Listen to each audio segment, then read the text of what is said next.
Greetings. I'm your host, Jason Miles, here for another episode of This is Revolution Podcast. If you're new to the channel, thank you so much for taking the time to check us out. If you're a returning listener, subscriber, or one of our very valued patrons, thank you so much for tuning back in. I want to thank all of the good people that took time out of their day and evenings to be part of and check out our week of shows here at TIR. We kicked off the week with our conversation with Professor excuse me, and author Allison T. Butler, where we discussed her latest book, Judgment of Gender, How Women Are Centered and Silenced in Pop Culture. We follow that episode up with a viewing of the 1959 BAFTA award-winning, casually racist film, Sapphire. We coming for you, nigga. Oh, yeah. All day in that movie. And I loved every minute of it. Wednesday, we had a bit of a doubleheader where Deep State Cuba kicked the day off by giving us a domestic fresh hell run down the opposed to the usual foreign policy analysis. We followed that up with our FIFA show on Beyond the Beyond the Red Zone. Thursday, we discussed if we're captivated by the public image, and we had a special Friday show just yesterday with famed musician Conan Neutron to explain everything you think you know about music is wrong. We have playlists on the TIR YouTube page where you can find all these past programs and more in chronological order. At TIR, we pride ourselves by not churning out disposable content. We try to create programming that is thoughtful, challenging, political, cultural, historical, irreverent, and at times downright chaotic in what we hope is in the best way possible. We cover the stories and ideas that matter, not always the ones that trend. We bring you conversations rooted in analysis, solidarity, and intellectual curiosity.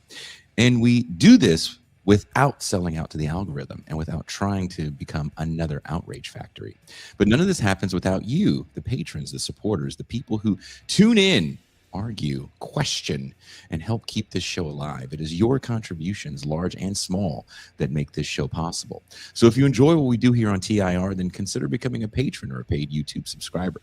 For as little as $3 a month or a one-time payment of $30 for the year, you can have access to movie nights, champagne rooms, the Crisis Papers, our new weekly newsletter, and you get the satisfaction of knowing that your small donation is a major part of keeping TIR on the air.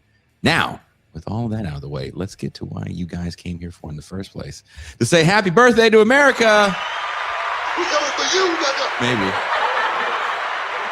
A little bit. Stop. With a slew of DSA victories of late, left populism is beginning to look like the new political zeitgeist, challenging decades of neoliberal decay and stagnation, perhaps even replacing MAGA as the dominant object of political fascination and anxiety. Many Americans are searching for answers to everything from the rising cost of living to endless wars and regime change missions abroad. For some, MAGA appeared to offer an answer to elite establishment neoliberal politics. But perhaps Donald Trump, a man literally born into wealth and with a long history of unscrupulous real estate dealings, was never quite the anti-hero people imagined him to be. Sure, you may get to stick it to the libs, but nearly 2.5 terms of Trump have coincided with soaring inflation, and that's before we even get into what his administration has done domestically to undermine whatever shards of democracy remain. But is it fair to blame Trump alone for ICE raids or Supreme Court decisions that are permanently reshaping immigration policy? He's operating within institutions that were left intact. He isn't building something entirely new. He's bulldozing through the shattered remains of systems that we allowed to be hollowed out. Our guests today have written a book asking what comes after the allure of after the allure of populism fades. How do we organize? Who do we organize? How do we begin to navigate the contradictions of a working class that is so often valorized in bipartisan populist discourse? From our guest's latest book, The People Are Not One. In our own moment, we confront a similar discussion between inherited traditions and the demands of the present. Among its many symptoms, the most egregious is the growing tendency to conceive class struggle almost exclusively through a populist framework. The populist drift in contemporary socialist politics refers to a tendency to conceive of class conflict in terms that ultimately serve liberal interests, reducing the working class to an abstract and Manchean symbol rather than a historically concrete social force. This populist drift is inherently class collaborationist and often sees the actors of history as outside of the working class or the labor movement, as it relies on a mythical conception of the working class and fails to account for class antagonisms and fragmentation. In this way, as Arthur Borriello and Anton Jaeger have argued, populist politics is best defined as a politics that aims to transcend class divisions, but not social stratification.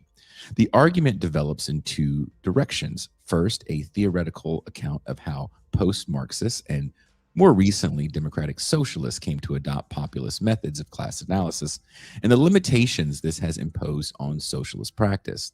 Secondly, it calls for the construction of strong theoretical alternatives rooted in Marxist solutions alongside rigorous empirical analysis of working class fragmentation. Our central claim is that populism on both the right and left obscures real class antagonism by projecting a false unity of the people, reducing the working class to an abstract moral category and thereby undermining the practical work of building genuine class consciousness and solidarity. We contend that a viable socialist strategy after left populism must confront three core obstacles: the enduring dominance of liberal ideology, the fragmentation of working class solidarity under bourgeois and racial divisions, and the complexities of building an internationalist, anti-imperialist politics. Again, that was from our guest book. Before we bring our guests in, we have a TIR Saturday panel. Please welcome my homie, my dog, my co-host, the man of the Mau Mau Hour, the Prince of Miami. Please welcome the Pascal Robert. Peace and greetings to the chat, peace and greetings to the audience, peace and greetings to Jason Miles. I was having some technical difficulties. Please forgive me. Oh, you're fine. She is the voice of reason. She is M. Tucson.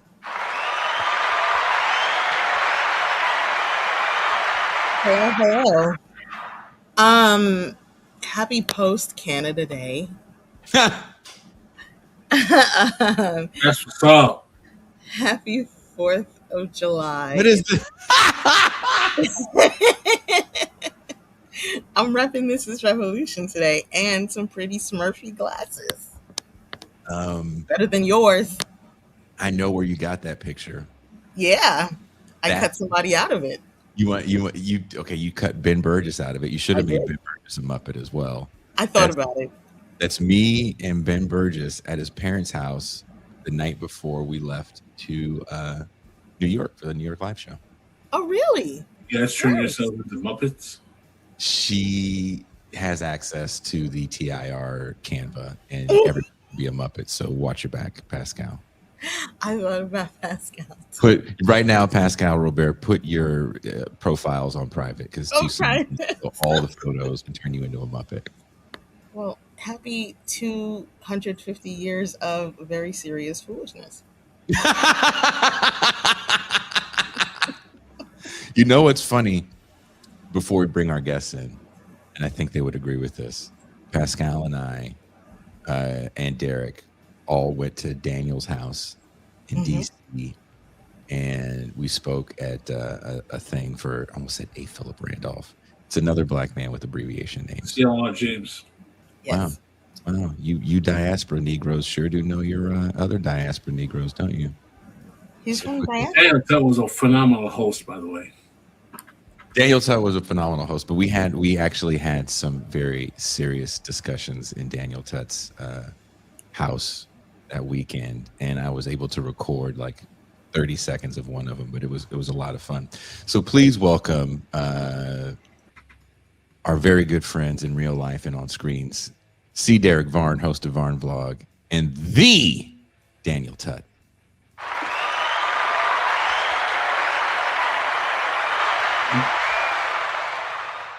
I just want to make it known now to the public that Daniel Tutt is a host superb. The man opened up his domicile, took us in, got us Popeyes fried chicken. not to fulfill any kind of racial stereotypes, we requested Popeyes. I think the Tut family knows their way around Popeyes. It was a splendid weekend. Yeah, no, it was great to have you, Pascal. We got to do it again. Barn and I will be at Busboys, the same venue we did the CLR James event, for a book tour. So in actually 2 weeks. Yep. Well, let's talk about why we're here today, and that's to say happy birthday to America by saying, what are we going to do about left populism? You both argue that populism obscures real class antagonisms by replacing class with the people, using finger quotations as I say that. At what point does broad coalition building become populism, and where do you draw that line strategically? Sure, that's off, Daniel. Yeah. Well, happy 4th, friends and comrades. Happy Settler Colonial Murder Day, as Pascal was saying in the chat.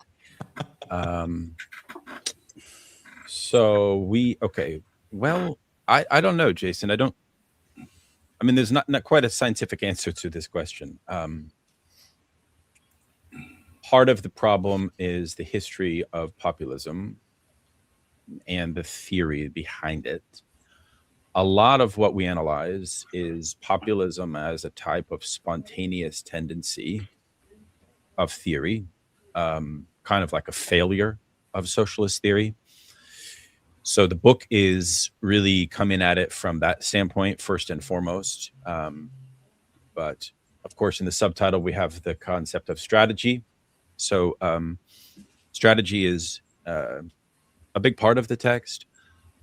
I don't know if there's a clear answer to this other than to say that since the Popular Front emerges onto the scene in the general, we could say, historical sweep of the post-war context, we perform a kind of analysis, right, that pretty much the majority of Marxist, or what we sometimes pejoratively call post-Marxist currents of theory, even like Herbert Marcuse and his idea that the industrial proletariat has left the scene, we need to replace them with students, to the 1985 intervention of Ernesto Laclau and Chantal Mouffe in Hegemony and Socialist Strategy.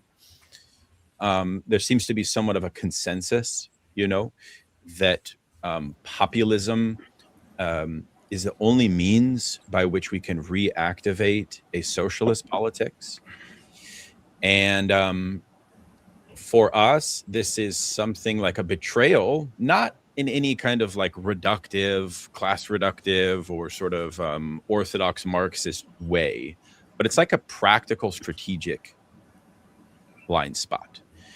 And part of the rationale there, of course, is the idea of what actually do we mean by class collaborationist politics or class independent politics. And I've always really admired Derek Varn, for insisting on and clarifying, the historical roots of class independent politics. It's not easy to even think that form of politics. I mean, you mentioned in your opening, Jason, the challenges of liberal ideology. And we should never underestimate that. We should never underestimate that. So I think, how do we see populism? How do we distinguish it? Why is populism, according to our title, over? Might be an interesting question as well. After left populism, which the use of the word after left populism is also both a historical declaration that indeed the populism we saw from the Occupy period up through Sanders and Corbyn has died. So there's a sequence of a death in political possibility, of militant radical left-wing possibility. And what we're dealing with now is a new conjuncture. Let us analyze what happened in the past to improve our analysis, both theoretically and practically, moving forward. But I guess maybe I'll kick it to Derek here and I'll stop.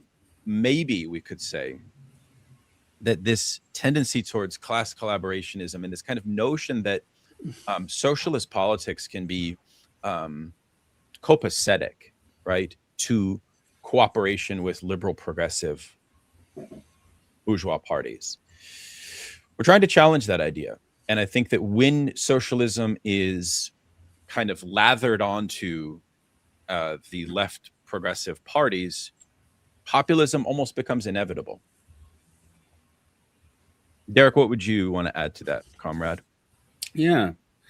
To echo a lot of what Daniel was saying, I would say one of the things that we have to deal with class independence politics, in addition to defining it, and we don't think that, I want to be clear on this, we don't think the socialist movement will only just have perfectly clean, hard hat, blue collar proletarians in it.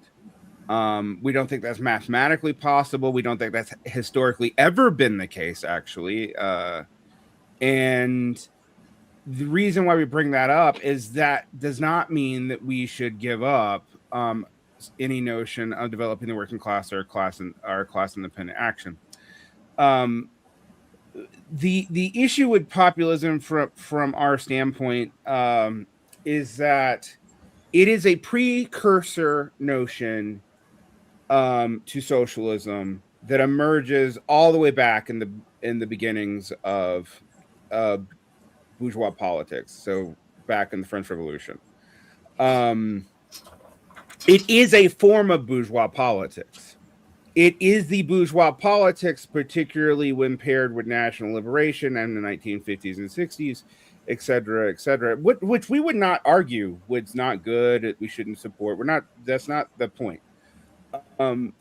That has dominated because it looks like it has an easy means to popularity.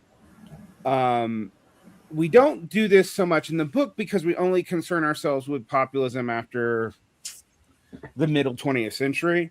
But in some of our writings together beyond this, we've gone back and explored the shifting class alliances that have been in populist alliances, the focus on the peasantry, the focus on the sharecroppers and the American case, the tendency to alternate between having intellectuals go and do back to the people movements, and then when that fails, to do outright terrorism. The way that liquidates out in the 20th century into basically liquidating yourself over and over into bourgeois politics because you do not think there is a viable working class subject for whatever reason. We go through a bunch of different theories, and Mufa McLeod's the most pervasive one, but Andre Gortz, who's a post-Marxist in the 1980s, who talked about the disillusion of the working class due to automation, the focus on the quote-unquote lumpen, this idea that we could do these kinds of earlier politics again. So, for example, a lot of times left populism is even looking for classes to do coalitions with. It's not even just that it's clear who they're going to side with. Sometimes it's petit bourgeois, sometimes it's the peasantry, sometimes it's various intermediary stratas that often get picked up by more right-wing movements, such as the what we call the lumpenized elements of all the classes, and we use the verb form for reason. We can go into that later. Or the petit bourgeois, or people like the professional managerial types who are socialized to be petit bourgeois even when they're actually not. So we talk a little bit about this strata of people and how they have really divergent class interest from their socialization. And by that we mean that all the institutions, not just university, when we talk about PMC stuff, we tend to focus on university culture and maybe HR culture, but it's much larger than that. The professional institutions, the unions around these professional institutions, the trade guilds, the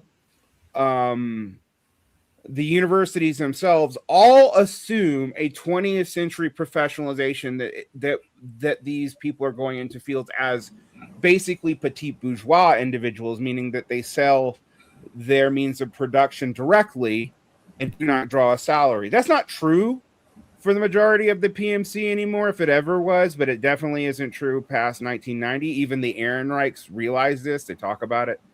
But those institutions have not changed that socialization. They are still operating on that socialization. Daniel and I can definitely speak to it because we went through it. Like, we went through it ourselves. The reason why we think this focuses on the moral category, though, of workers, like the 99% versus the 1%, that also mistakes the claims of socialism in some key way, is the reason why people focus on workers is usually because they're poor, because they deserve it, because of the suffering, blah, blah, blah, blah, blah. I'm going to sound very callous, but as a person who comes out of my background as blue-collar working class, those stories don't move me. I know the suffering of my class. And you know what? We can do the whole, like, I don't need to read Marx and Lenin. I have Marx all over my body that teaches me that whole bullshit, but it's bullshit. It's always been bullshit. There is nothing about suffering that inherently teaches you anything other than how to suffer. And I know that's a strong statement, but we pointed out that the Marxist contention about the proletariat had very little to do with their suffering. It's not a moral claim. So ameliorating the suffering of the proletariat by populist policies may be good. We're not necessarily opposing that, but it's not socialism, because socialism is about two things. One is the empowerment of the working class, and two is the abolition of class as a whole. And the Marxist argument has always been that the latter is only possible through the valorization and subjectivity of the proletariat, because they don't have incentives to collect property as a class. As individuals we do, but as a class we don't. And they also can reproduce society on their own in their collective knowledge base, not any individual. Again, that's the Marxist gambit. And one of the things that we talk about a lot is a lot of things dip into populism when they start focusing on the proletariat suffering and to be acted to ameliorate that suffering, in particular by some other force, usually the government.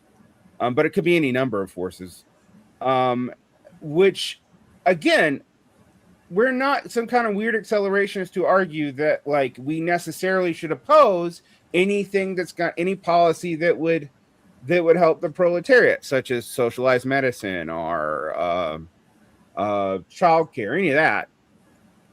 These can be bridges and immediate demands, but if they don't empower the working class as a class for its own interest, not just our policies for them, it relies on class collaborationism. And to do that, you have to build a synthetic subject that erases the contradictions of interest between the classes. So at best, you have a temporary social peace, and everything flows from there.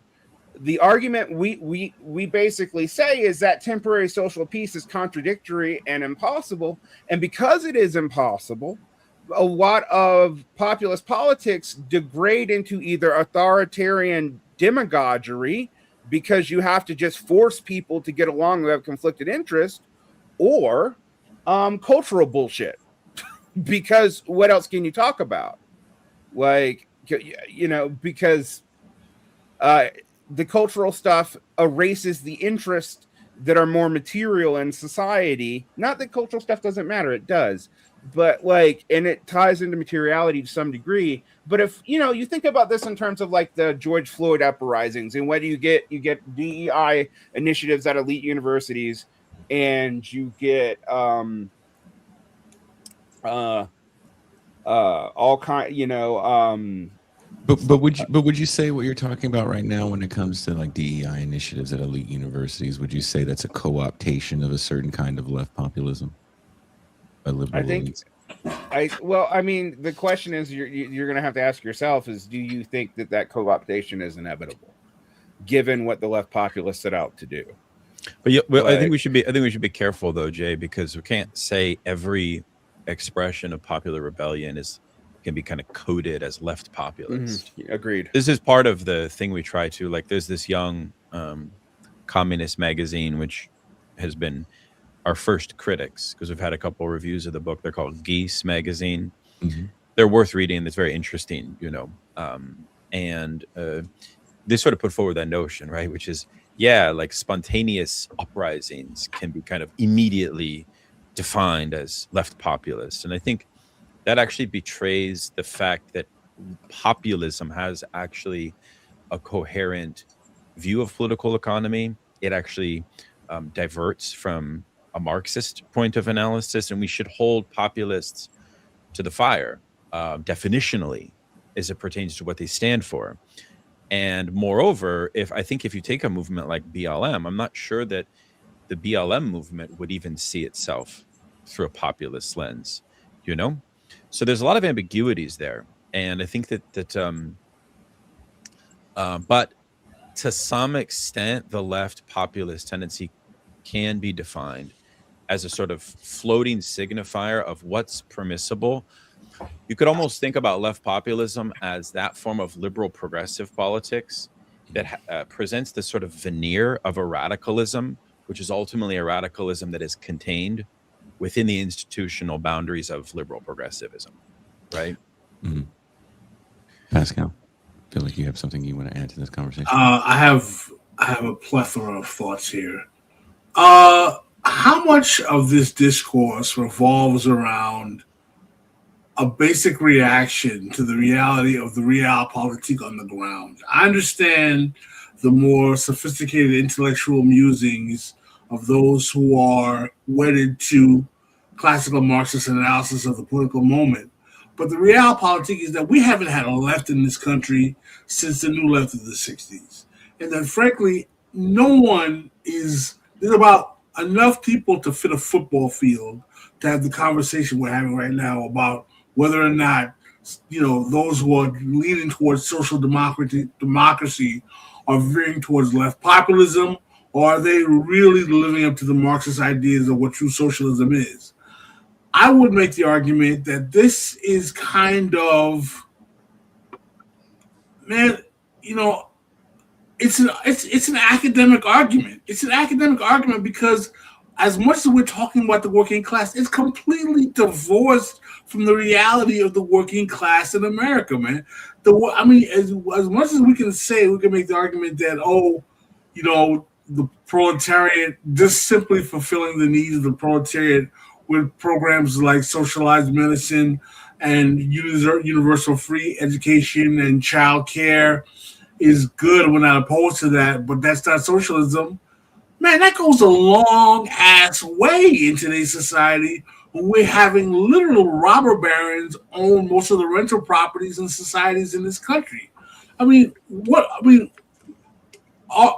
so wedded to the ideological purity of what is the Marxist definition of socialism that we don't realize that how divorced the reality on the ground is from people even caring about this shit is? Toussaint, do you want to add anything? I don't know. I thought Pascal was a trained Marxist. He's sounding a bit like a populist. I don't know. Pascal is doing the Van Damme thing where he's doing the splits between two trees. I guess so. I mean, maybe you guys should explain your view of populism, why it would be important to have a Marxist definition for these things and what the input is. I mean, I'm just going to say it with that, if you believe this entirely, if you just say this is an academic discourse, which I don't think it is, I don't know why the fuck you're a socialist. I mean, and I'm going to be that socialist.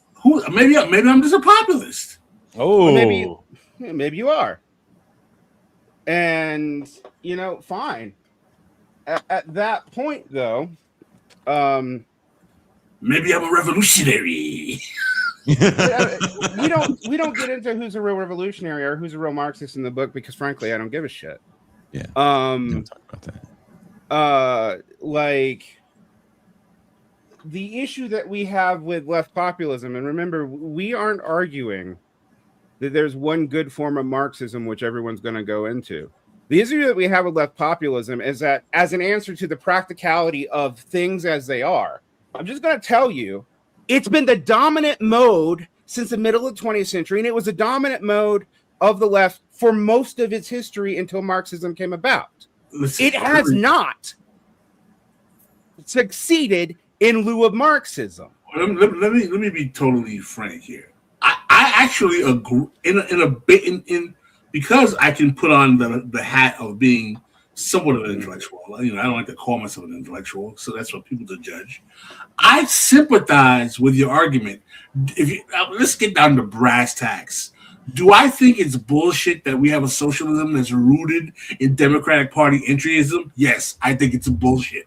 I don't think that's socialism. I think that's basically trying to make people who call themselves socialists Democrats, and it ends up having us be surrendering to the bourgeois party of the left. And that is a problem. I agree with your argument that what we are having in America today is not real socialism. I agree with you that John Mamdani is not a real socialist. I agree with you that the Michael Harrington formulation of what he thinks DSA should be is kind of bullshit. Then my instincts tell me that I am more sympathetic to the more actual Marxist, I would even say Marxist-Leninist, more radical prescription of what socialism should be. But I'm also someone who is a realist in understanding that that's me and 5 other motherfuckers that believe that. The reality is social democracy wouldn't be a bad thing after 50 years of neoliberalism, and people are going to get excited about that. I'm not divorced from realizing that. So I don't want to make it seem like I'm antagonistic to what you guys are saying. I get what you guys are saying. You guys are reacting to the rise of Bernie Sanders' quote-unquote socialism, and you're saying, as actual Marxists, this shit is bullshit. Let's call it spade a spade. That's what you guys are doing. I get that. But I also realize that, listen, this is the furthest we've gotten since the 60s of having people even be able to say they want to be a socialist. And I'm not ready to say that's a bad thing. That's all I'm saying here. Would you so a lot of, look, this book was written, I believe, before a lot of the victories we saw recently. Absolutely. In New York, and I think you had finished this before Mamdani won, right, Derek? We started writing it way before Mamdani won, and then not way before. I think about 2 months before, and we finished it about a month after the first round of drafting, about a month after Mamdani won, and then we revised it for an additional couple of months. The turnaround in this book was relatively fast. The thing I will say is that we don't talk about Mamdani hardly at all in the book. We have in responses because we're told to count this as major wins. My response to that has been, and I think Daniel would agree with this, is that a lot of these wins are being counted prematurely and somewhat dishonestly. Like when we go into Mamdani's policies, with the exception of the pied-à-terre tax, almost every major policy that he's built out of is actually from Bill de Blasio. It's been expanded by him and rebranded as a DSA move, but they're all based on the legal framework enabled by Bill de Blasio explicitly. And they mostly pull on the same program levers. And he's been more and more incorporated into standard Democratic Party politics, including with a lot of Clinton and Obama people in his cabinet and advisors. My point about Mamdani has been it's too early to say how this is ultimately gonna play out, but we can already see elements of the DSA, particularly the New York DSA, which is the largest DSA branch by an order of magnitude. It's 15K. Located, right? It's where the 1/5 of the organization is in 3 of the 5 New York boroughs. And I'm serious about that. And I'm also specific that it's only 3 of the 5 boroughs because they don't actually have that much interpenetration into places like the Bronx, which are more class coded as blue collar working class. My point about this with Mamdani is just, I don't think anything Mamdani is doing bad. I'm not willing to call it a failure, or even that it won't eventually lead to socialism or a real socialist movement in America. My issue is claiming that as a win when he's been in office for a few months and then changing your own position. So the NYDSA, for example, and the DSA National congratulated Mamdani's slate for winning, and of course they would. But they said it was the socialist who won, ignoring that Brad Lanner was one of the people that they actually, Mamdani intervened to get an actually DSA endorsed candidate out of the race so that Lander would stay as part of his coalition, and 2, is not a DSA candidate at all. And so when the DSA itself switched what it was saying, they were at the Groundwork Caucus, which is the caucus most associated with NYC DSA, have been declaiming that they were angry with Mamdani for not endorsing the entire slate of the New York DSA. And then as soon as Mamdani's slate won, they said it was a DSA slate, which is not the case. So what you are seeing now is they're also changing their criterions on winning. When it makes sense, practically, you get people excited, right? Now, my thing about this is arguably, and this might make people a little bit uncomfortable. When we say the U.S. doesn't have a left right now, that I suspect in some deep way that's true. But I would also say that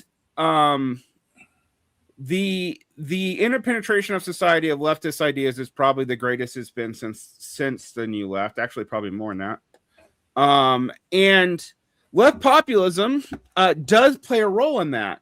The question that I have is, if you look at Europe when this has been tried, and then I'm gonna let Daniel talk, but you look at Podemos and Syriza, when left populists fail, the costs are astronomical. You see liquidations, like you see buildups that are super rapid. So you see these groups like Syriza or Podemos grow very fast. And then when they collapse, they utterly collapse and their agenda is erased. Often leads to quasi-fascism. Right. And so a lot of my push on this is like, how do we deal with someone like Mamdani? Because I don't think it's for me and Daniel to call actually whether or not Mamdani is going to be ultimately good or bad for socialism. I don't think we can know that. And I'm not hubristic enough to make that kind of prediction for the future.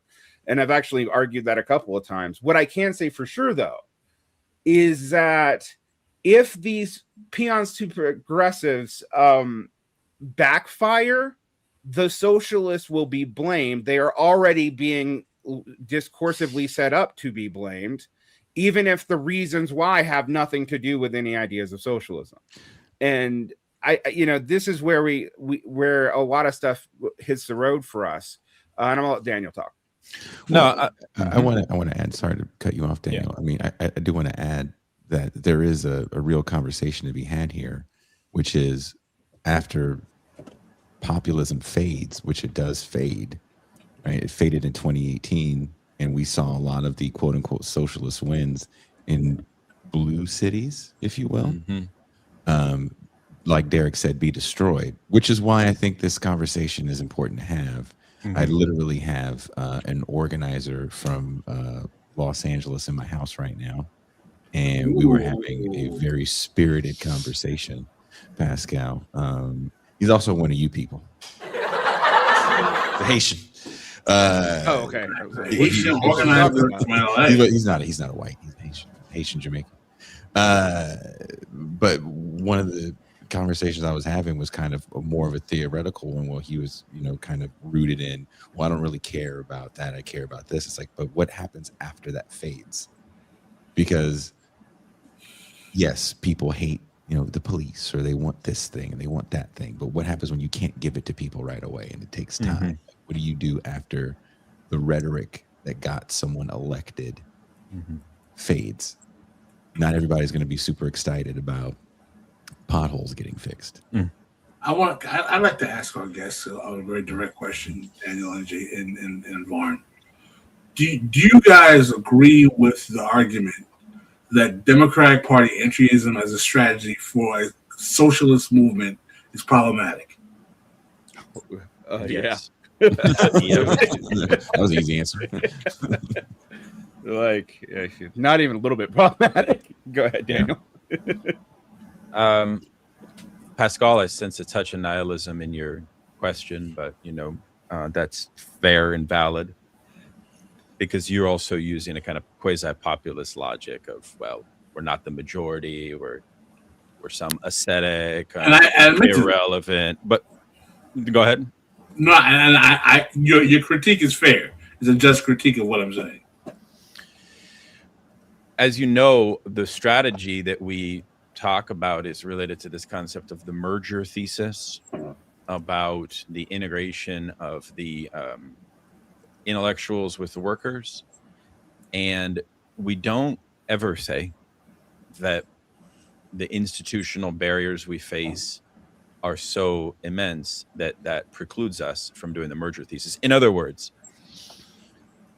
in your question, Pascal, was a kind of implication, right, which I think is a false one, that suggests because America and its political system has legally prohibited an independent Marxist party to emerge in any viable way, to think how to influence in a Marxist way existing politics is an exercise in narcissism.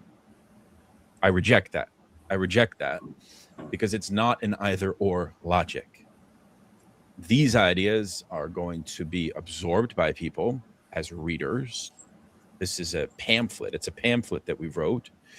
And it's trying also to touch people, to say something to people that we feel is not being said, right?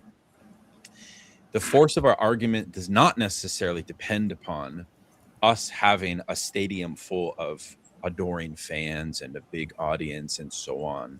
I mean, I don't think that history or the history of radical movements really shows that that's how things work in terms of the causality of how a pamphlet can inspire things you never know. You never know what will seep into people and shape their thinking. And then, the merger thesis is also not reliant. It's a civil society strategy. It's a civil society strategy where it's almost like the chicken and the egg problem come back, whereby it's not so much we start with the Marxist Party, we start with the right institutional edifice.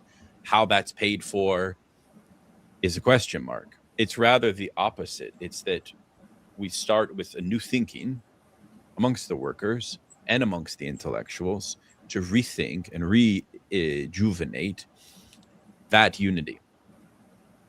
Of course, what's a worker? What's an intellectual? The book tries to also redefine those, or reclarify what a worker and an intellectual is, away from some of this left populist nihilism, which is highly based on elite theory, which we see as a problem, not because we wish to have the perfect Marxist theory of the working class, but simply because it homogenizes real social antagonisms into incoherent blocks of antagonistic. So the left populist way of thinking about the root of how this society exploits and immiserates people actually does not think along class lines. You're not really thinking along class lines when you're thinking in a left populist way, I would contend.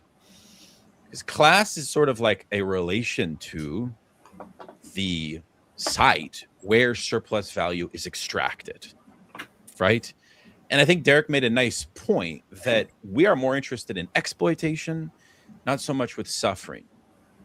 So you get a lot of this stuff, and you even get it, bless her heart, in like, the Catherine Liu PMC stuff, where it becomes a cudgel of this like homogenous hammer where everyone somehow has some magic superstructure force that makes them think and act in the same way because they are somehow coded as PMC, right?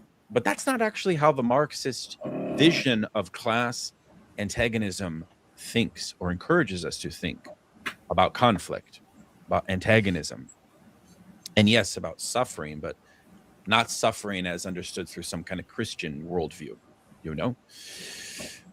because I would say immiseration actually produces, proletarianization produces a very paradoxical form of suffering, if you've ever seen it, which is why the working class are the only agents really that can speak to the unique form of exploitation that they experience.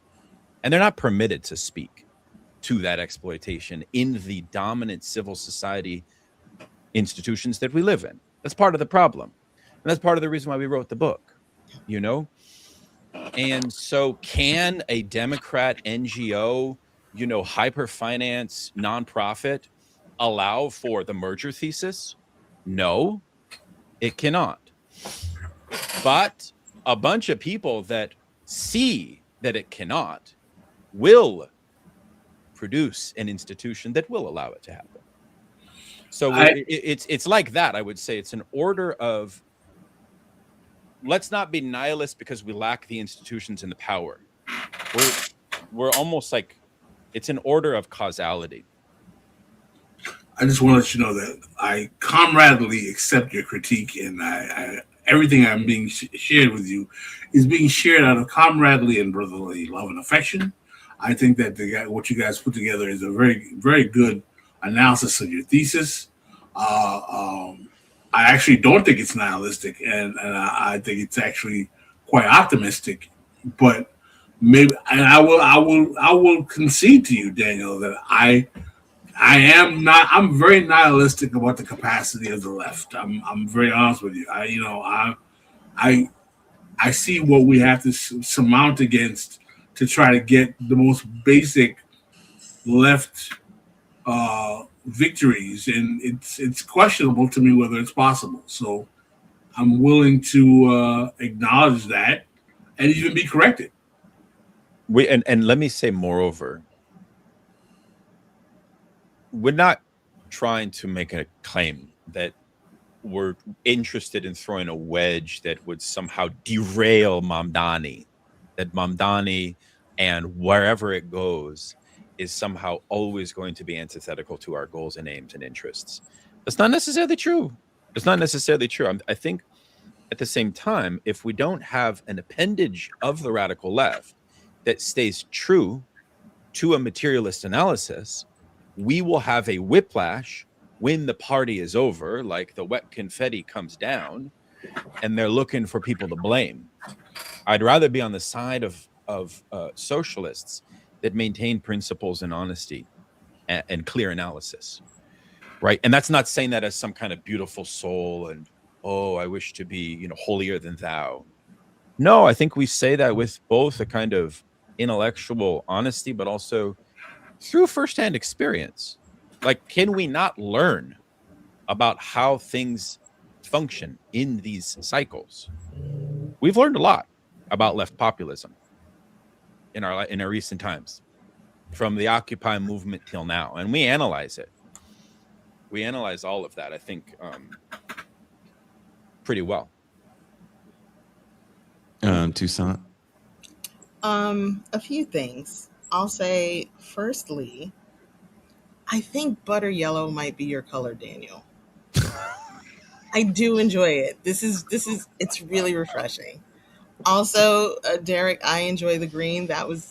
You guys just came through, and it's like you planned it. I appreciate that. Secondly, my understanding of socialism is that socialism is for getting treats. I don't know. It seems like these Is, systems isn't are but always isn't on that part? purpose.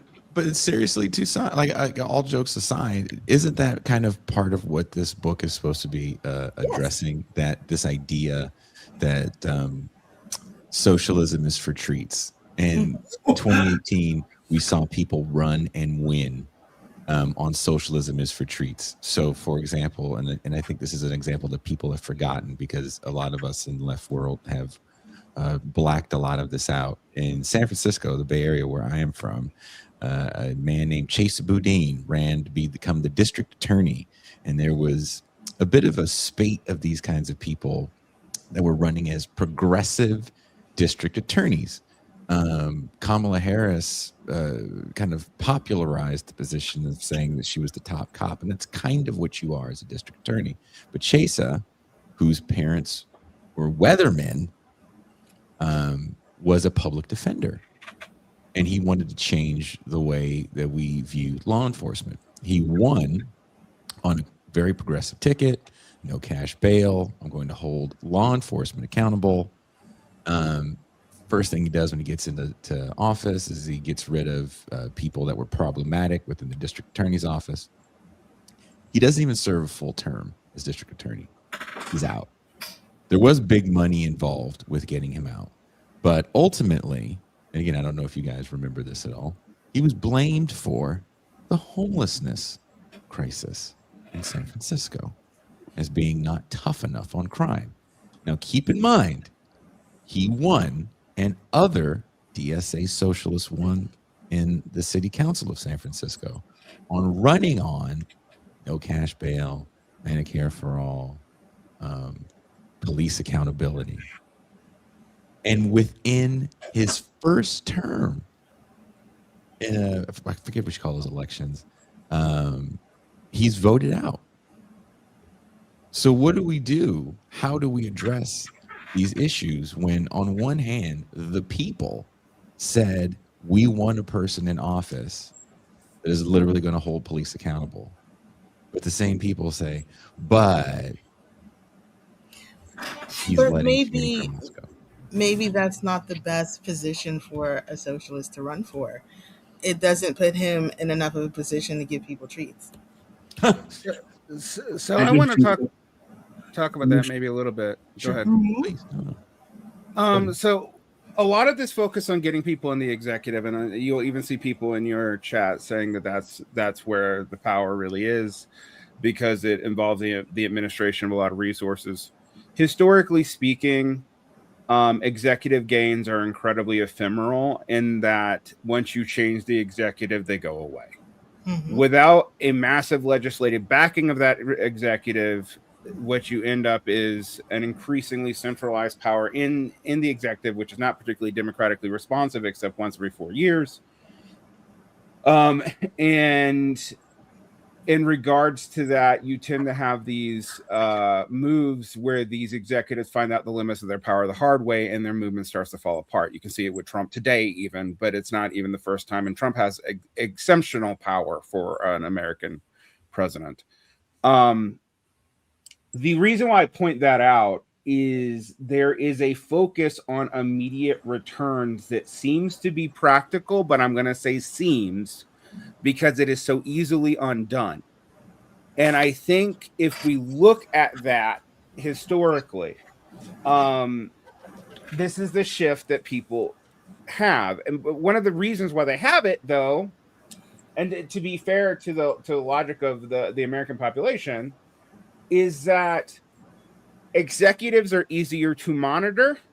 Thus, they have more accountability. It's actually often hard to find out what your representative is actually doing. It's all publicly available, but you have to read thousands and thousands of pages to figure it out sometimes. And the news is nationalized. The response you're going to get from most of these policies is that the right and the media go after them and they undo them. And I'm sorry, but if the discourse can undo you, your political position is weak. Period. End of discussion. And that's regardless. It's the same thing I say about people that say, oh, the West are why the socialist countries failed. That everyone knows the West was going to oppose you. That was known from moment one. you can whine about it all you want to, but it's like getting mad at lions for attacking gazelle. It's a fucking lion. That's what they're going to do. You have to be prepared to fight the lion. And so I do think we have to get beyond this focus on the executive, because what happens is, and I want to like justify this immediate response. If you are promising immediate gains and you have policies that don't have time to be implemented, that have seemingly, maybe even just correlatively or correlationally, have backlash effects, like, oh no, they don't deal with the homeless problem, blah, blah, blah, we should lock these people up. That is very easy to manipulate the public by in any situation in any place on the planet. People might argue that Americans are uniquely stupid, but I've seen this all over the planet. Jason and I, we've talked about this in Mexico, where we both lived at different times. It's easy in a representational context where people actually do not have the burden of self-rule in a real sense for people to just react. And when you do that, you have a very volatile politics, particularly when you are focused on the executive, because you're not actually changing long-term laws. Now, laws can be changed. They can be undone by courts. They can be administrated poorly. This is actually the way that most laws are fought these days. They're not even negated. They're just poorly enforced. I'm not saying the executive does not matter, but what a lot of times when we focus on the executives alone, they're going to hit a wall with things like bond markets, with things like being dependent on politicians who are not actually copacetic for your agenda. And I'm going to be with Mamdani. This is explicitly the case with his need to balance the budget. He had to go to Hochul. He is dependent on Hochul. That actually is part of why his wealth tax was limited to a pied-à-terre tax. That's not even what he promised as the response. His initial promise was that he would do, if he couldn't get the wealth tax through, he would do a general property tax increase. But a variety of advisors talked him out of it. Now, again, we can go into the minutia of Mamdani's term, partly because his term is so young. Like I literally can go through everything that's happened because it's only been a few months. 6 months. But that's it. That's not super long in the grand scheme of things, which is also why I think making this about people like Mamdani or even Sanders is a little bit wrong. The reason why we focus on things like Podemos and Syriza is you might say they had good policies, right? Their implementation was a disaster. And also, I'm not sure that I think Syriza actually had good policies. I mean, I think Grexit was setting Greece up to be crushed either way. And that is an unpopular position, but it's what happened.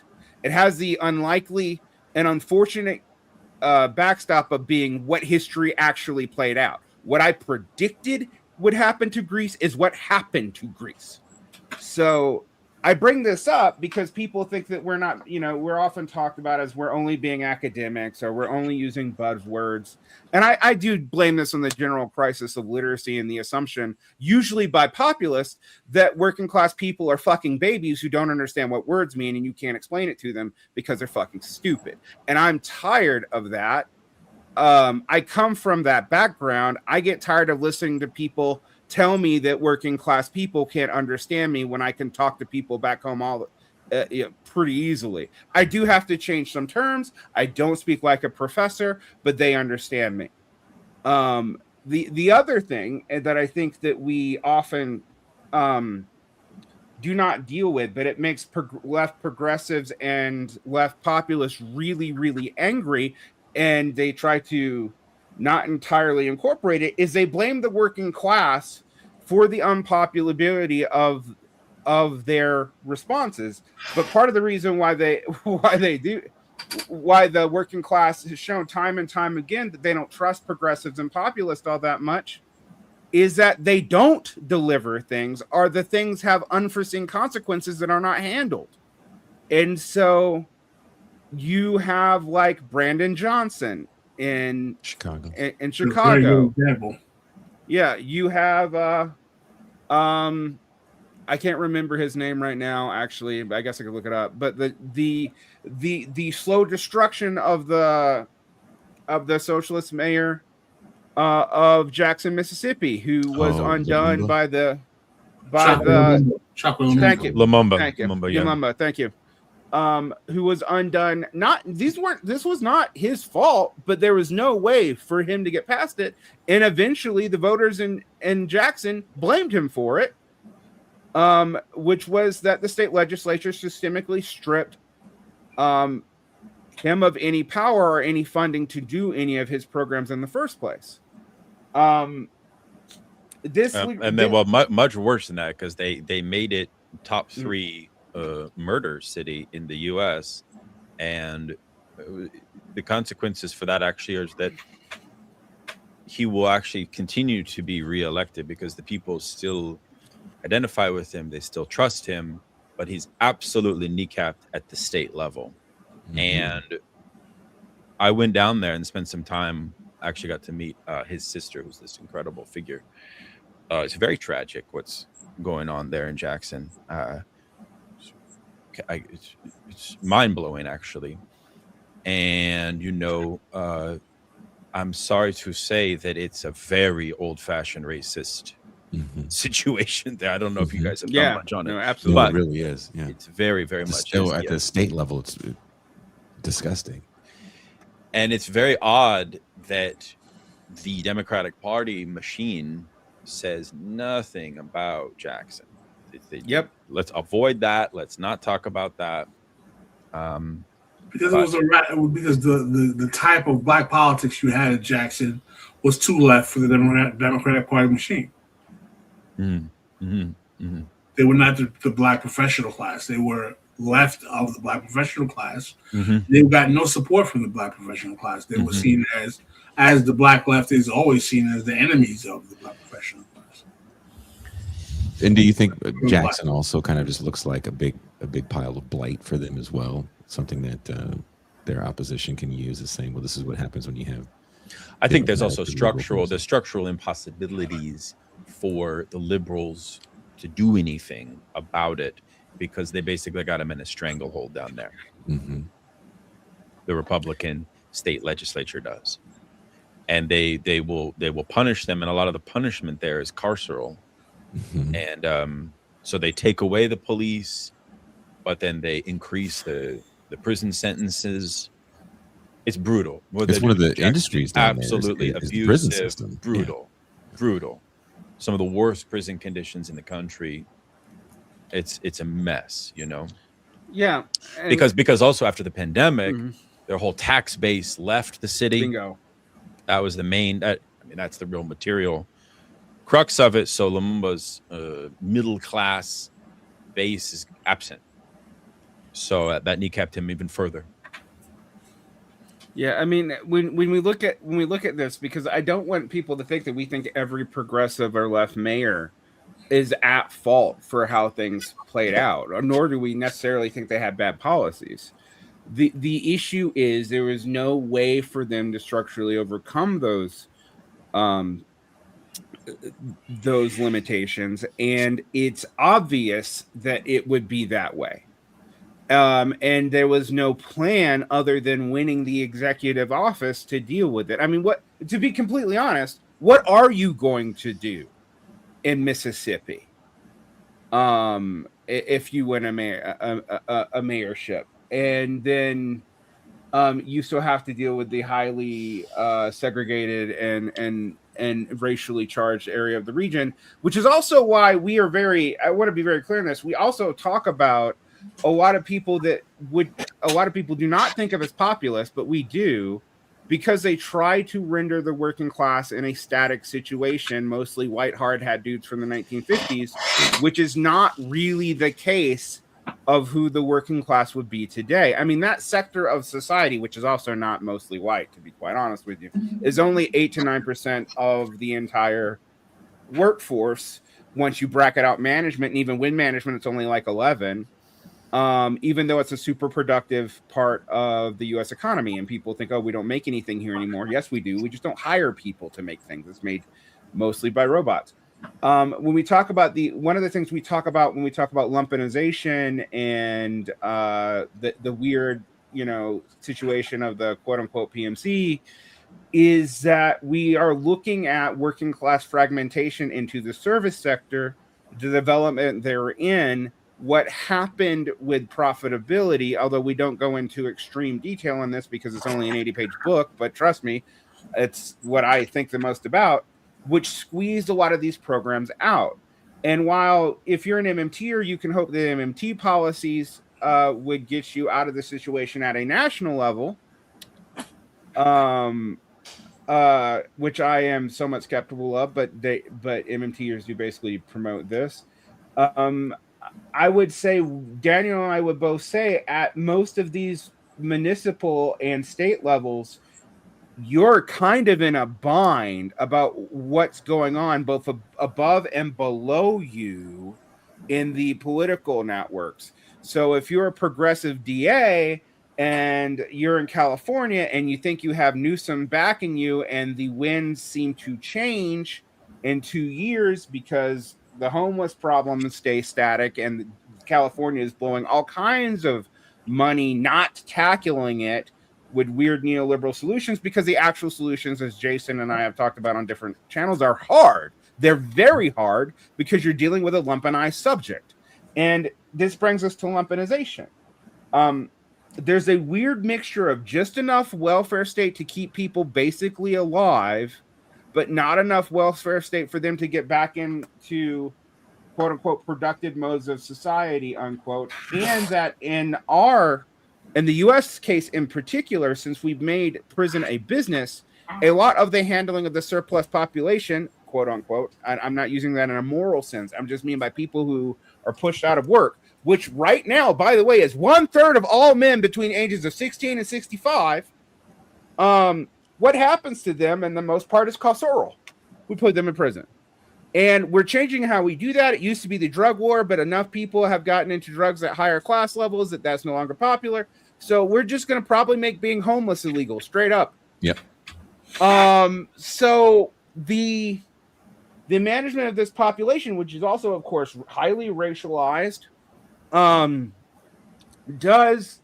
is a major problem for us, and it's a major problem for socialists, because one of the things that we have critiqued left populists for doing because of their focus on suffering is not really dealing with all the social problems that come with things like lumpenization. And that sounds like a big word, so I'm going to not use the big word. It comes from being precarious, pushed into areas where you cope more and more with drugs, not having access to the same social programs, which are all privatized or semi-privatized, to get out of that situation, unless you end up in the worst categories, which is usually homeless in a place like Skid Row.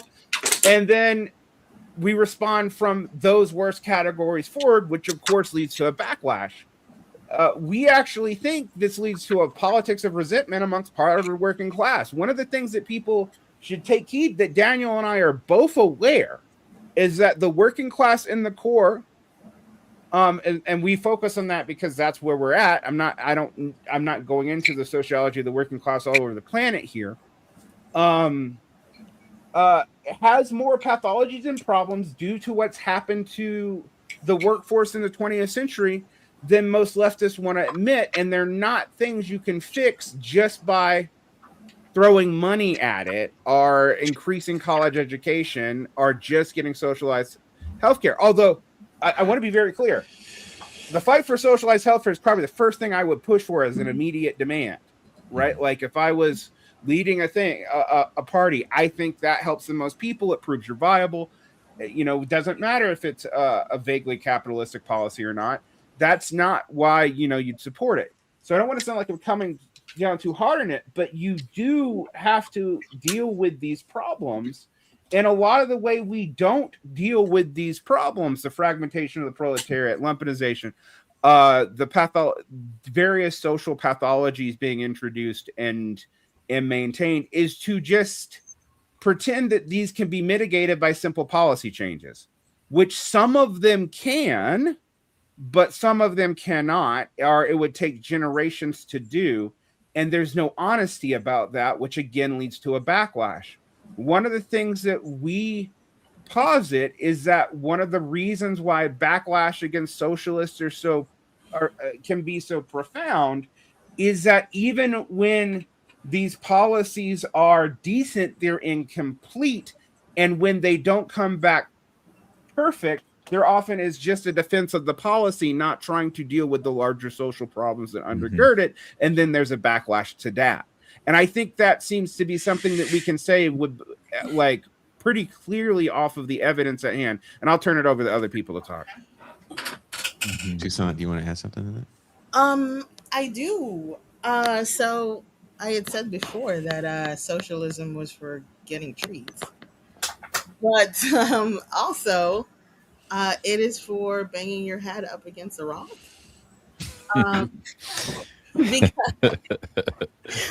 Because the idea is like, you know all this stuff, but you need the workers to know this stuff in order to get stuff done. Also, you knowing this stuff makes you feel like you're not a worker. And then you're just like herding cats. And it totally affects your approach to workers and everything. I appreciate in the book that you guys try to tease out who the workers are, as well as who the PMC are, and how there are different groups within that group, and they might require different approaches to them. And that is where you got the title of the book, it seems. The people are not one. The people are legion. The people are they, them, theirs. So why was it important to you guys to make these distinctions and to explain that the people are not one? Daniel, you look like you want to go off. Yeah, I think, bourgeois politics desires, or wishes, it must keep the class fragmented, and resentment is a necessary feature of how liberalism sees, liberalism has always seen the plebeian. That's a nice populist category of mystifying the working class, the plebs, right? As a resentful lot, and the best we can do with the resentful lot is to sort of feed them snacks, make them a little bit happy through consumption, right? Mm-hmm. So that they don't complain, and keep them pacified. That's a general, it's why ultimately the political economy of populism is so copacetic to liberalism. And so a lot of these, social worker, university, Ivy League methodologies do not address the proper agency of the plebs when they do these programs in the inner city or for poor people and so on. Even the category of the poor is, I think, something that is a bit emasculating or sort of castrating, and it's highly problematic. But nonetheless, that resentment is real. The question, I think, is the resentment stoked from a structure, right, which pits lumpenized and working class communities and families into one receptacle and gives them no resources to mediate the conflicts that the system imposes upon them. If anything, the system then reroutes, and here I mean the system in the cultural sense as well, from Hollywood to Netflix to the worldview that the university installs in us. The system encourages that resentment to remain at a stalemate. So socialism for me is the transcendence of that resentment into something that is viably strong, where the agency of working class people can take the lead in addressing this problem, because liberalism will have a paternalistic coming in from on high where they valorize lumpenization. It kind of goes to Derek's point about the valorization of suffering, somewhat related to that. And yes, I think there's a valid way to think about the kind of problematic Christian legacy, which ultimately would be a perversion on Christianity, I think, if we're honest. So that to me is what socialism is about. It's not so much about creating treats, because if we think about socialism that way, M. Toussaint, I feel as if that's a socialism too bound up with liberalism. And therefore, it's a socialism too bound up with a desire to maintain the status quo. And moreover, that's a socialism that will send the working class into the hands of the right, because it has already imminently decided that the worker is interminably resentful figure. And that's a wonderful entree to the right, because the right has a narrative, a kind of framework that seemingly satiates that resentment, right?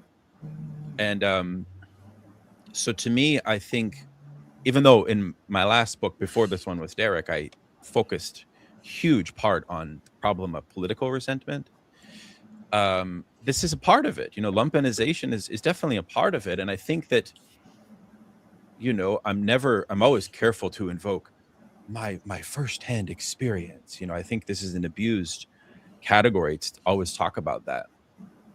But workers do know what lumpenization has done, and it is not pretty. It is not pretty, But practically, what lumpenization signifies also, in a very practical sense, even like practical, like Vivek Chibber in his kind of one-dimensional analytic Marxism, what it signifies is the structural incapacity for the working class to know what its interests are as a class. Now, one thing we didn't talk about is that a lot of our comrades on the left have theorized that the kind of engine of popular rebellion is driven by what we call surplus rebellions. And we might want to talk about that a little bit. I would actually be genuinely curious what Jason Pascal and M. Toussaint think about surplus rebellions, meaning like surplus populations, or to some extent, I guess it's synonymous with lumpen populations. We saw this with the Eldridge Cleaver and Huey Newton from the 70s in their main theorization, where, Cleaver famously predicted, as you all know, somewhat prophetically, that the white working class is becoming lumpenized, right? And of course, Trump himself, I think we should be honest, as Marx articulates in the Brumaire, in the 18th Brumaire of Louis Bonaparte very nicely, is that the Bonapartist figure could be understood as a choreographer or as a kind of conductor who is able to unite two contradictory class interests. This goes back to the problem of interests that should have no alignment with one another, namely the finance aristocracy with the lumpen. Yeah. And that's exactly what Trump, you could say, almost like the backbone of his whole coalition, I think Clyde Barrow's thesis there is correct. And thereby Eldridge Cleaver's prophecy is somewhat correct. However, a lot of our leftist comrades think that on the flip side of that question, somehow the lumpen purely, nakedly, as a class agent itself, spontaneously possesses some power, revolutionary power. Famously, this is through what's called communization theory, right? And we kind of say, in a way that's very provocative, I think, how is this different than a populist conception of class? Of course, I'll be very interested to see what communization theorists think of that argument. So far, they have not criticized us, but they will, which is fine, because we think that almost hollows out into a type of hyperpolitics when we theorize the logic of uprisings as driven purely by surplus populations. It doesn't kind of properly organize or mediate those energies. Although I will admit that the last sequence of left populist uprisings, right, from the movement of the squares to BLM and so on,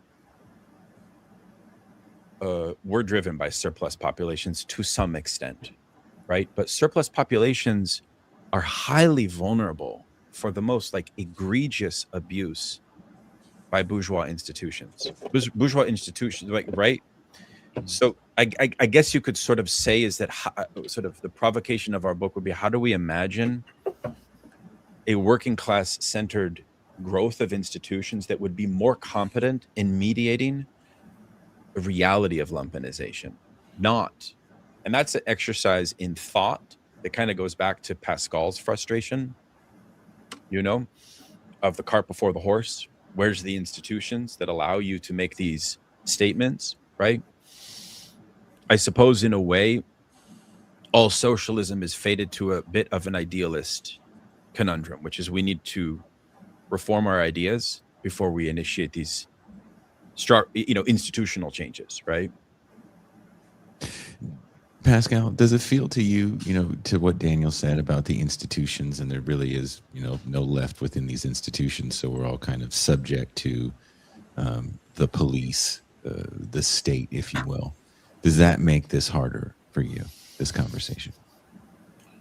I mean, I think the conversation is a very valuable conversation. It's not that the conversation is hard. It's the implementation of this into a reality that's really hard, with the existence of those institutions and the fact that they are so divorced from any type of realization of a socialist idea. And but I'm encouraged by the work of Daniel and Varn in this pamphlet, that they are thinking this through and they're taking the contradictions seriously and the difficulty seriously. And I think one of the things that they will be accused of being is ultra leftist. I don't think this is an ultra leftist pamphlet. I actually don't believe.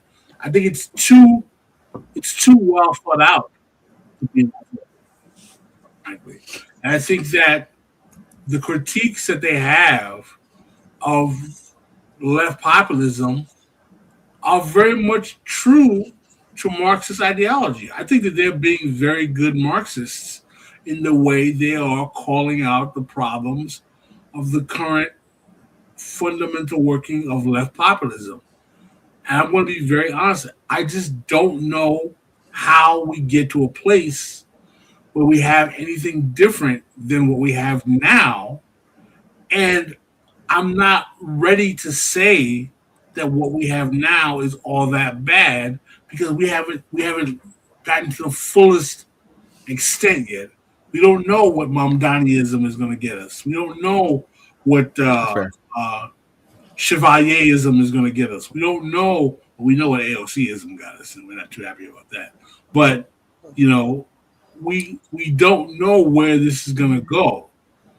But my question is, if we don't know where it's going to go, does that mean it's not worth trying? Are you guys saying it's not worth trying? Are we saying that we should abort the mission? Are you saying that we should abort future missions and change course? What's the solution? What's the action to be taken?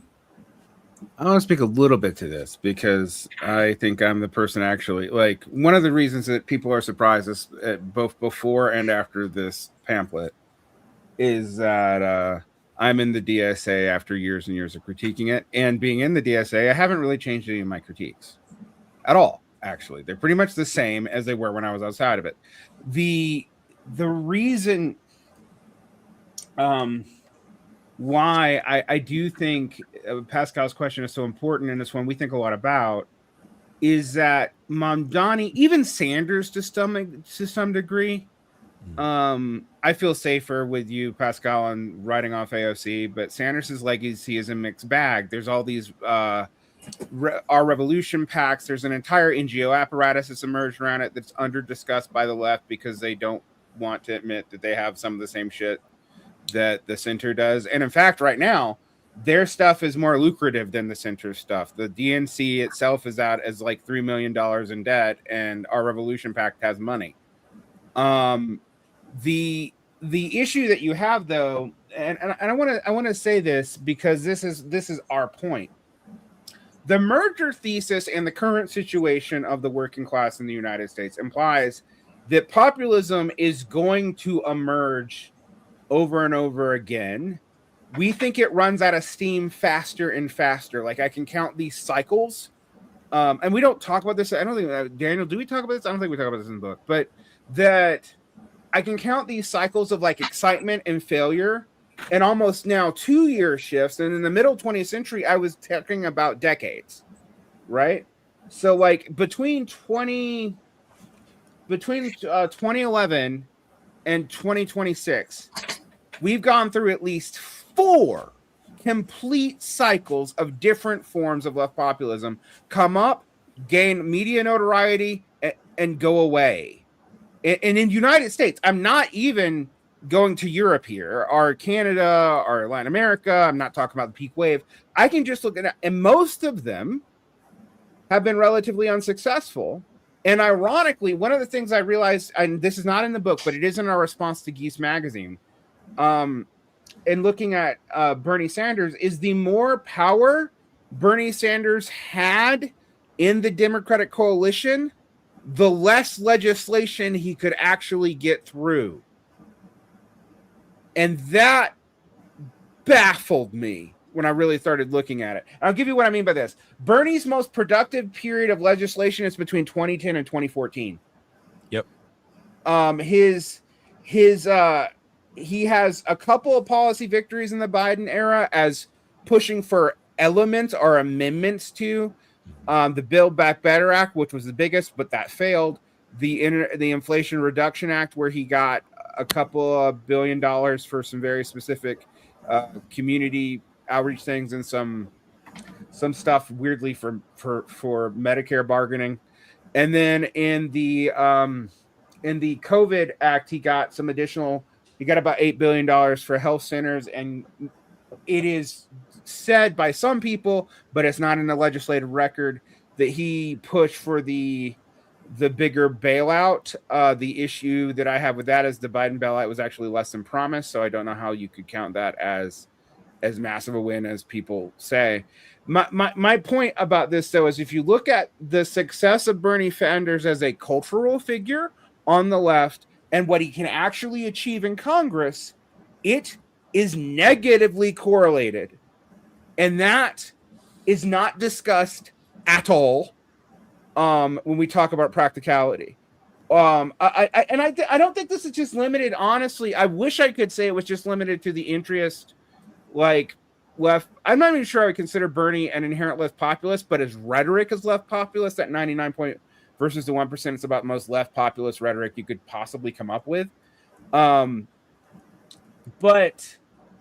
in almost every metric that Bernie said he cared about, union density, medical reforms, et cetera, we are worse off now than before he ran for his first attempt at president. And his second attempt, where he incorporated a lot more progressive consultants, he did worse, even with the demographics the progressive consultants were supposedly speaking to. And I say this because the reason why we're intervening now is not because we think that all is lost or we should just give up. It's because there is still time to intervene on these movements and not make the mistakes that the European left populists did. But I'm not seeing that intervention happen yet. In fact, what I'm seeing is the opposite. I'm seeing the same things around Mamdani that I saw with Syriza, except when you think about it, that's kind of sad. Dealing with the mayor of New York versus a group that had both parliamentary and executive leadership in a nation. Mm-hmm. It is sort of like shocking. And I think back to Kshama Sawant. This is what I mean. It's not just the interest. Sawant got in office as a city council person in Seattle. Her first 2 years, she was incredibly effective. The rest of her tenure, the entire rest of her tenure, was using the resources of an entire socialist organization, SALT, to stay in office, and she was unable to get any additional city council stuff done. Yeah. And I point this out because this is the by and large larger trend. If we want Mamdani to be successful, you're going to have to protect him from the Brad Launders of the world. And if we're going to do that, I don't blame Mamdani for that, by the way. That is a perfectly logical thing for a mayor to do in coalition building. We have to recognize that as leftists. The issue is it's still our job to advocate more and push towards a more class independent direction. And if we can't do that, we are not likely to even get the populist policies as they're presented, which is why I think they tend to fail. But the other issue is there are people in this coalition and left populism who are going to betray you. Structurally, they almost have to. And it's not just specific individuals like Tish, and specifically in the Mamdani administration.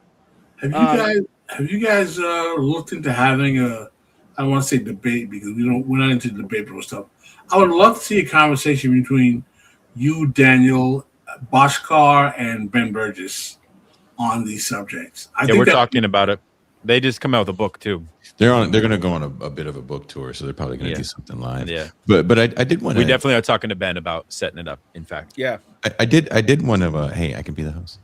I did want to talk about something that Derek brought up when it comes to Mamdani, and one of the big things that he was able to get past was the rent freeze. Right, we keep seeing comments in the chat, and kind of the crux of Pascal's earlier frustration is material benefit for a lot of quote unquote left populism. One of the big things he gets done is a rent freeze. Everybody's happy, but there is going to be a media backlash, as everyone on the screen has brought up. The media backlash has not really equated to much. Maybe it's just being done really badly, but no one seems to be feeling any feelings for the sad landlords that are complaining about how they can't raise rents, but their property taxes are going up at such a rapid clip, which isn't true, and they might lose money. It seems like in that regard, this new style of left populism that we're seeing coming out of the New York DSA actually has some roots and may be able to weather a lot of the negative publicity that is going to be hurled at it, especially as this current administration, was it NPSM 7? That says that the new enemy of the United States of America is communism and Antifa. All of us know about the Prairie Land trial and the 500 years of sentences people got for a lot of nothing. Right? One guy got 30 years for hiding zines. But does it feel to you, though, Derek and Daniel and Pascal and Toussaint is the only person here actually in New York City, that with something like the rent freeze, it has staved off a lot of the negative publicity that's come with this kind of left-wing victory? Toussaint? I mean, for sure it has. Yeah. I want to talk but to who? To what audience are you referring? I mean, the audience as a whole, the quote unquote working class, the lumpenized. I mean, I think aside from Mamdani's function to rejuvenate a kind of generation similar to Obama. I mean, the fact that his mother got him that early training with Disney, I think, has been obviously very beneficial for him, because he's providing a kind of cultural moral uplift to a generation which is experiencing the reintroduction of the monthly student loan debt, which was, of course, paused for almost 5-6 years during the pandemic, combined with the cost of living crisis, which is unprecedented, probably since 2008, if not the OPEC oil crisis, right?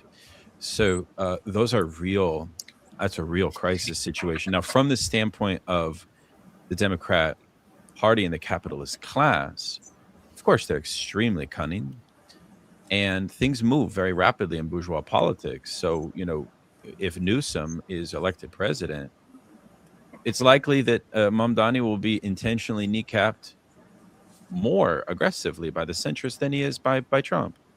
But that's what that's very likely. But the point is that I'm trying to say is that the consciousness that we have about this moment of hopeful democratic socialism will face a structural barrier that the capitalist class will not prevent. Will then prevent that free kind of Disney hopeful Obama-esque We can do this. We have some reason for optimism. That will be taken from us. So we should expect it. We should expect that to happen, not in any kind of nihilistic way. It's just a knowledge of the cycle of bourgeois politics and how these people operate. They're not good actors, right? So Mamdani's in that constraint. I think, I'd like to hear M. Toussaint's view on the rent freeze. Maybe she could jump in on that, but obviously, yes, I want to avoid the reduction of our political thinking to generational categories. But I do think that these things actually do matter a great deal, that we are able to name in a materialist way, for the first time in a while, on a mass scale, class enemies. That's refreshing. I'm never going to deny that. That is extremely refreshing. What's it like, though, for you, M. Toussaint? So I will say that even before Mamdani got into office, I was able to be a beneficiary of his hard work. And a number of things that he's done have affected my life already. The thing with the rent freeze is I always make this joke on Facebook where I take a picture in the back of a cab of the little TV that they have where they show you commercials and stuff, because Mamdani's always on it. He's always in the cab with me every time I get in the cab. So, I mean, I his presence is always there, but also there is this woman who works for some real estate company, and she's always there also talking about how terrible his policies are. So once you get a good message about what he's doing from him, you get a bad message from this lady right afterwards. New York City is very much about real estate. My understanding is that even though Wall Street is here, it's a financial capital, real estate runs this city. Yeah. And there's definitely the New York Post as the propaganda arm of the real estate companies.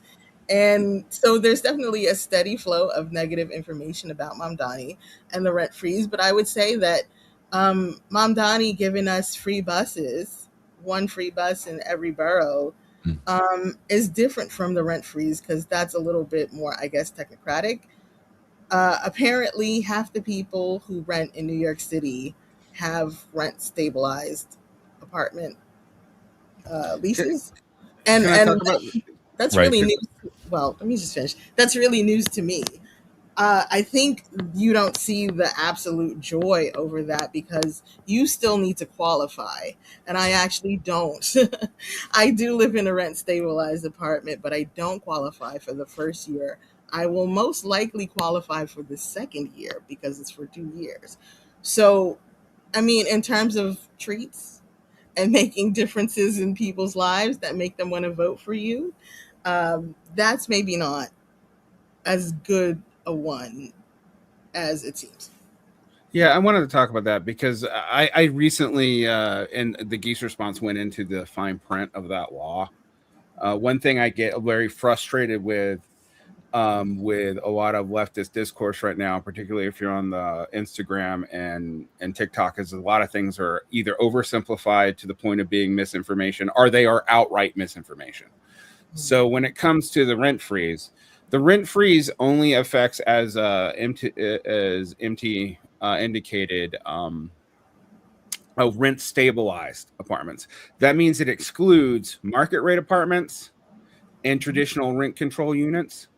So if you're in the older subset of housing governed by the state level formula for rent control, this also doesn't apply to you. Mm-hmm. It applies to approximately a 1 million rent stabilized apartments, which means that it is big in that it affects 40% of the city. It is not all that new, though, in the sense that it's actually based on a de Blasio era framework called the Housing Stability and Tenant Protection Act from 2019. And that was actually used by de Blasio to freeze rents for a year twice. What makes this actually such a big deal from the standpoint of why it's historic, despite what David Sorogo is telling you that no one ever does this before, because yes, it's been done before twice in New York's history, and it didn't affect that many people. Is that it affects more people this time, and that it applies for 2 years, not one. But there's also some issues of whether or not it's going to be legally challenged, and what because the one thing about the law is it really actually only kind of gives a shit about what we all think about it. And if there's a good legal challenge to this, it could fall apart very quickly. The other thing is you do have to apply for it, and so it's means tested, so it's not going to immediately go to everyone. I will, however, I want to point out though where Mamdani has a victory here, and I know this is strange coming from me, but there is a victory here, and that is the rent board that is independent. Mamdani appointed 6 of the 9 members. So he has the capacity in that board to be able to wield a fair amount of power on this in the future, barring other legal pursuits or the state turning against him, like the state Democrats turning against him. The feel right now, from what I'm gathering, is the Democratic Party realizes it needs a rebrand. The DNC is in, as I mentioned earlier, in deep shit, and the hostility towards Mamdani and the DSA has gotten weird, and that is intensified from elements of the centrist Democratic coalition, particularly from like the Atlantic magazine, where a lot of former conservatives write for and stuff like that. But you also see this push from elements around Obama to normalize relations with Mamdani, as if there's an attempt to bring him more into the party line. And again, this is why I said this seeing this as an active intervention now, where there's still capacity for these kinds of pushes, is super important. What I have noticed in the DSA is those aligned with left populism are afraid of criticizing Mamdani, or even a lot of progressive Democrats at all. And can I say one thing on that too? Yeah, go ahead. My assumption is that this establishment will, as they do, likely know, or in a way that's very conniving and disingenuous, of course, box Mamdani into the liberal progressive identity politics thing, where they basically are assuming that they can constrain Mamdani-ism to an urban professional phenomenon. And I think as socialists, for our knowing full well we have criticisms of Mamdani, we should insist that what he stands for is not reducible to urban professional locales. And we should ask, because we know that if Mamdaniism truly expands beyond that, then it's over. Then it's a real problem for the establishment.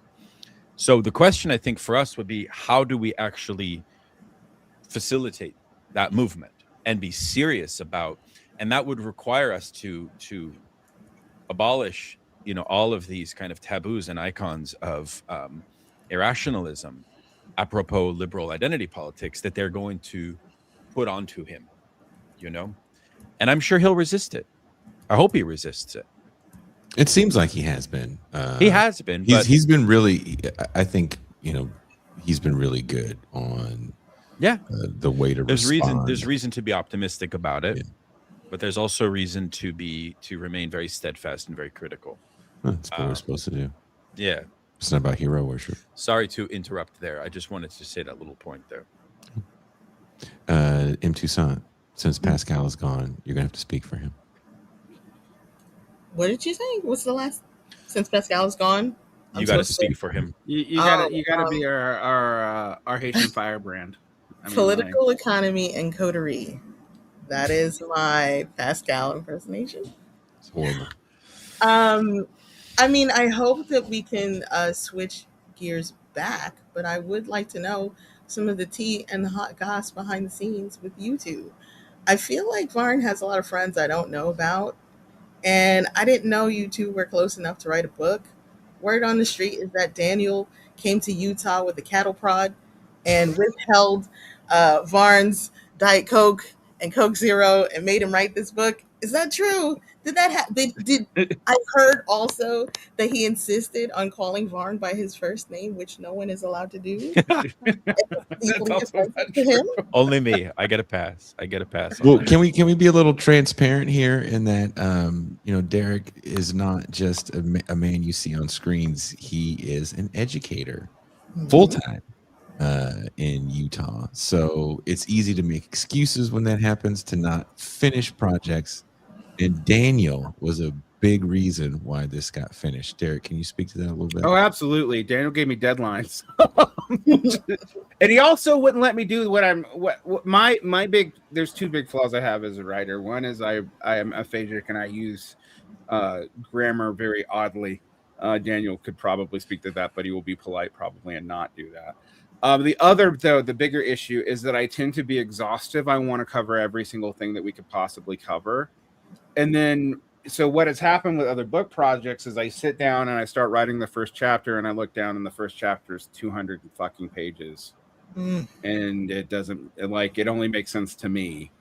I'm like, well, no one's going to publish an 800-page book.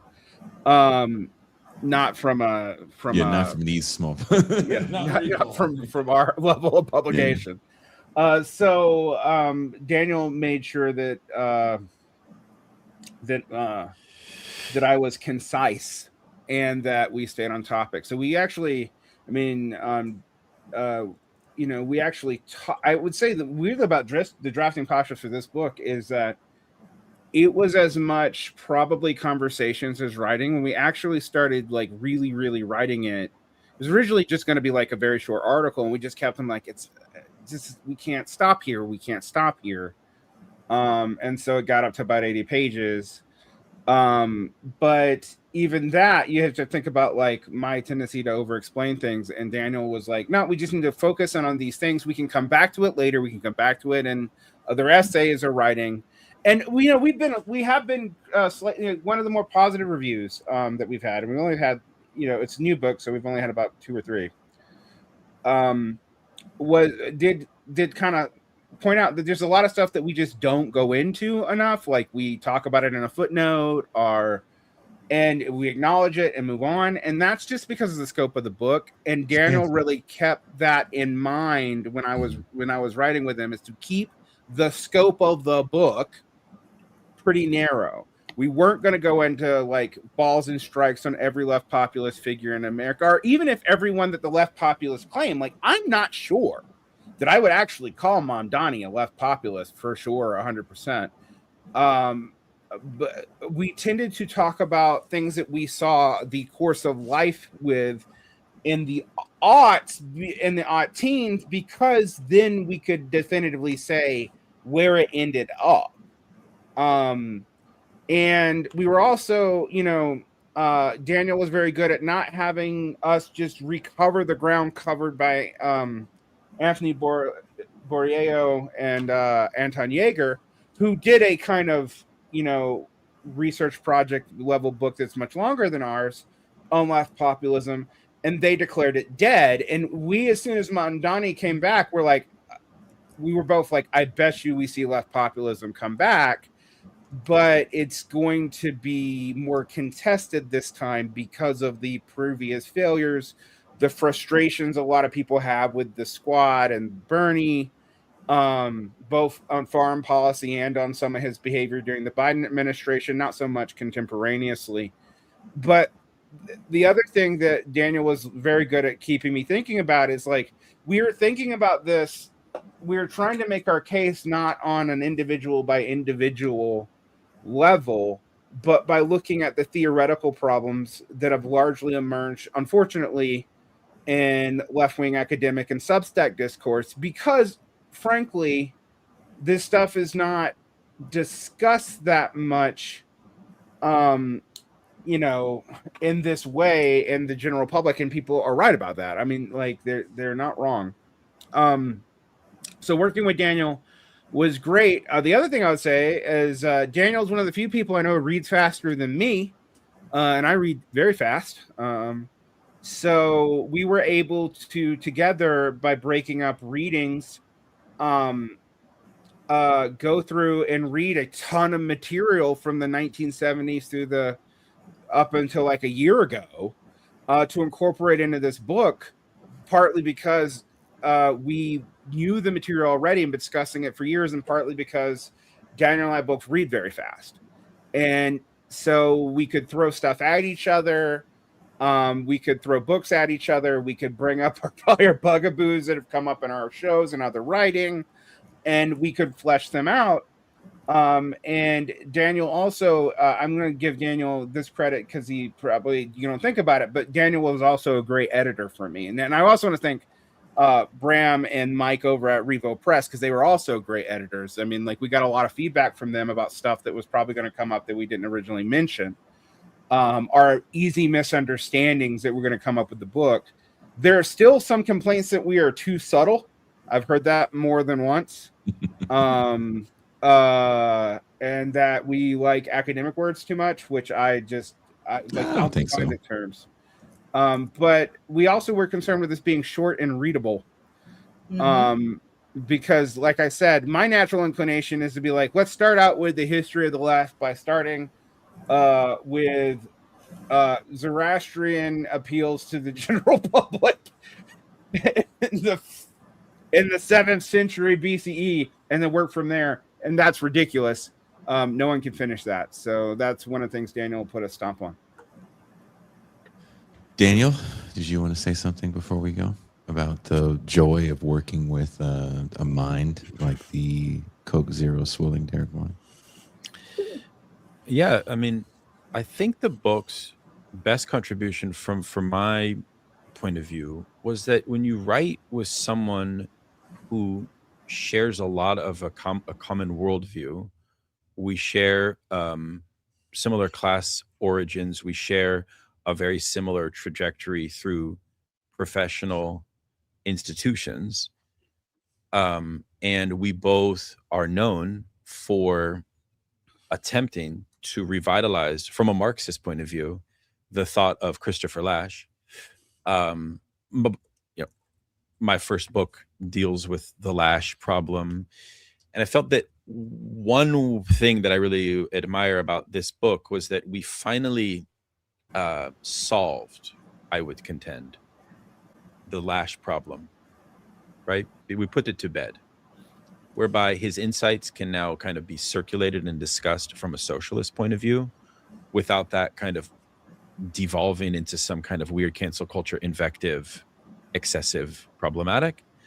So that's one thing I'm proud of. I think the other thing that the opportunity to write together allowed us to do was to say something in regards to what it means to be an intellectual based on our shared background that we couldn't say with as much force if we wrote independently.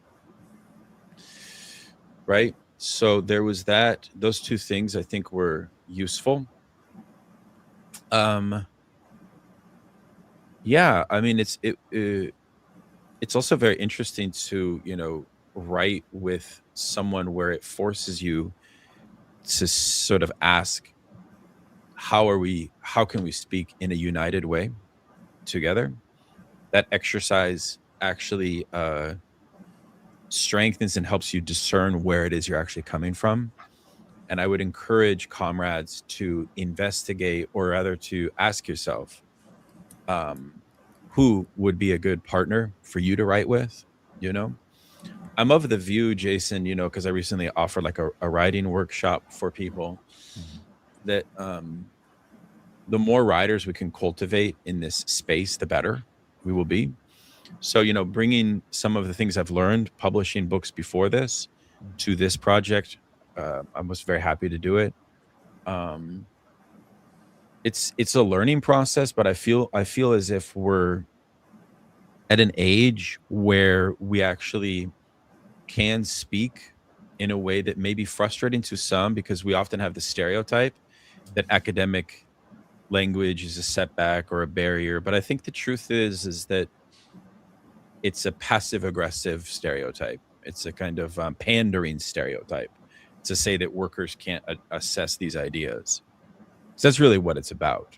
And I think the book achieves that accessibility problem as well, right? Lots of Diet Coke was had on both ends. On both ends. Not I mean, I'm very excited to take it on tour. If anyone wants to bring us to their city, they can pay all expenses, of course. No, just kidding. But we will have a nice tour on the East Coast and maybe the West Coast. M. Toussaint posted how to get a hold of the book. You can get it, first of all, buy the book if you could, because Revol Press is trying to rejuvenate serious left-wing publishing that's affordable to circulate ideas like this. And so it's worth supporting that, I mean, if it was like Springer or some of these like nefarious finance capitalist academic publishers, I would say like it's less important. You can just pirate it. But, I think it's a good comradely thing to not pirate it for the publisher. It's not as if Derek and I are making a killing off of this. But we hope to. I mean, it's already been selling pretty well, but certainly that would be beneficial for us. I'm also, Jason, writing a book where I will go into more depth on some of these questions about the theoretical nature of class theory. I have a contract for that. So, it's a routine. I think writing is a wonderful routine. I don't know how many of you are writers, but it requires this like daily practice, So I think that, Derek and I, it was nice to share that with someone on a daily basis. So it's been a real blessing, frankly. Well, we have a very nice super chat from Prairie Fire. All right, I'm sold. I'll get the book, not because I know how to read. I don't. Solely to support the authors. They're lucky they are considered powerful sex symbols of the left. Oh my God. Thank you very much. Prairie Fire. Wherever you guys are watching. Come on. I am a giant potato. I just want to make that very clear. Potato. Wherever you guys are watching or later listening to the show, there's a link in the description. Before there's even a description of the show, there's a link to the book and Revol Press. I actually just got a message from Mike from Revol Press that he's watching this show while he's watching a heavy metal concert in his Finland home. So that is a very Mike thing to do. Shout out to Mike. Is Mike into black metal? I don't know. I mean, Finland. A little. Our conversations are literally around the last days of Megadeth, as Dave Mustaine is. He saw Metallica recently as well. Yeah. You saw Metallica too? No, Mike did. Yes. How do I pentagram star myself in his honor? I don't know how to do that. I mean, yeah, if you go into me and Mike's chats, there's a little bit of these kinds of discussions and a lot of guitar theory. But thank you guys for coming on. Toussaint, do you have any plans for the holiday? I need to pick out an outfit to go see Daniel and Vern. So the book tour starts on July 20th. That is my understanding, the first day of Thermidor. Oh, Are you making shit up? nice. That's funny. What is Thermidor? That is The end of the French Revolution. French Revolution calendar. So they'll be in Philadelphia July 20th, Baltimore July 21st, Washington D.C. July 24th, and in New York July 25th. And we'll also be in DC July 23rd too. Are you gonna wear the Timberland shoe on your head when in person? the Timbo on the head? Yeah. Too hot for that. Too hot. Okay. You know it's you'll come as a Muppet then, maybe. Hopefully. Yeah, maybe. Muppets don't get hot. It's going to be awesome amazing to meet you. Hopefully we can get a photo and then I'll put it online And they're like, here she is. No. Gotcha. I would never do that. I'm kidding. We're not doxing MT. I would never do that. Not doxing Derek and his first name. I got to poke a little fun, though, you know. I doxed myself on that, actually. I just gave up and started using it on Twitter so they would match my ID with my.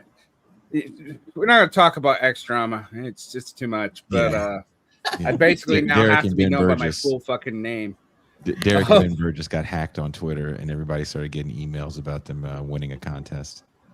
Oh, Yeah, don't respond to that.